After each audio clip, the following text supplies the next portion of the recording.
আসসালামু আলাইকুম। আজকে আলোচনা করব একটা মিশরি বানের তাবিজ নিয়ে। মিশরি বানের তাবিজ এগুলো অনেক প্রাচীনকালের বিদ্যা। এগুলা দিয়ে বিশেষ করে গুরু পণ্ডিত যারা ছিলেন, উস্তাদ পণ্ডিত, তারাই কিন্তু কাজ করছে।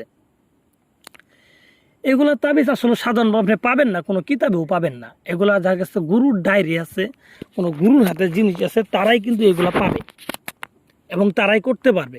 কারণ এগুলো নিয়ম আপনি কোনো বইতে পাবেন না, কারণ এগুলো বিদ্যাই নেই। কেন এগুলো হচ্ছে কার্যকরী বিদ্যা। ইউটিউবে মনে হয় না এরকম বিদ্যা আছে, আমি মনে প্রথম দিলাম।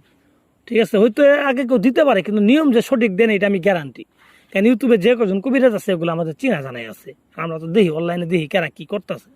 অনেকেই বিদ্যায় বোঝে না, বিদ্যা দিয়ে বলতেছে 2 মিনিটের মধ্যে কাজ হয়ে যাবো, মন্ত্র পড়েন 2 মিনিটে মারা যাবে। আর ভাই এটাও কি সম্ভব? এটা একটা মানুষ বিশ্বাস করবো জীবনে? তারপর দেখলি এটা বিশ্বাস করে মানুষ তাদের টাকা দিয়ে ধোঁকা খাইতেছে, খায় সব কবিরাজারই খারাপ কথা হইতেছে। অনেকের কবিরাজের প্রতি বিশ্বাসই উঠে গেছে। কারণ 1 জন 2 জন 3 জন 5 জনের কাছে যায় কি অবস্থা, তাহলে মানুষ কবিরাজের বিশ্বাসটা করবো কিভাবে? তো তাদের জন্য আমি বলবো, যাদের বিশ্বাস একেবারে ভেঙে গেছে, বিশ্বাস নাই, তারা ভাই আমার বিদ্যাগুলা প্রয়োগ করেন। আমার যে কাজ করে তবে এরকম কোনো কথা না, আমার বিদ্যাগুলা প্রয়োগ করেন। আমার বিদ্যাগুলো দিয়ে কাজ করেন, আপনার কাজ হয়ে যাবে।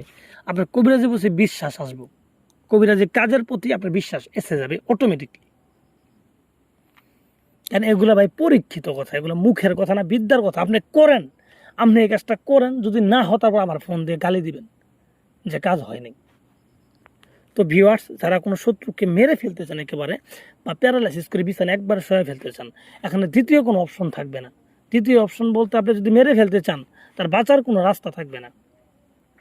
আর তাকে যদি প্যারালাইসিস করেন, তাহলে এটা ভালো করার মতো ক্ষমতায় দুনিয়াতে কারোর হয়নি। ঠিক আছে? তো ভিউয়ার্স, যারা করতে চান অ্যাকচুয়ালি, তারা কিভাবে করবেন আমি আপনাদের বিস্তারিত বলে দিব। ভিডিওটা ফুল দেখেন, ঠিক আছে? ফুল দেখেন, ঠিক আছে? আমি বিস্তারিত বলে দেবো, আমি যেইভাবে বলবো আপনারা ঠিক সেইভাবে করেন। তো যারা করতে চান, প্রথমত তারা স্ক্রিনশট নিয়ে বিদ্যাটাকে ভালোভাবে একটা ডায়েরিতে লিখে রাখেন। মোবাইল থেকে করবেন না।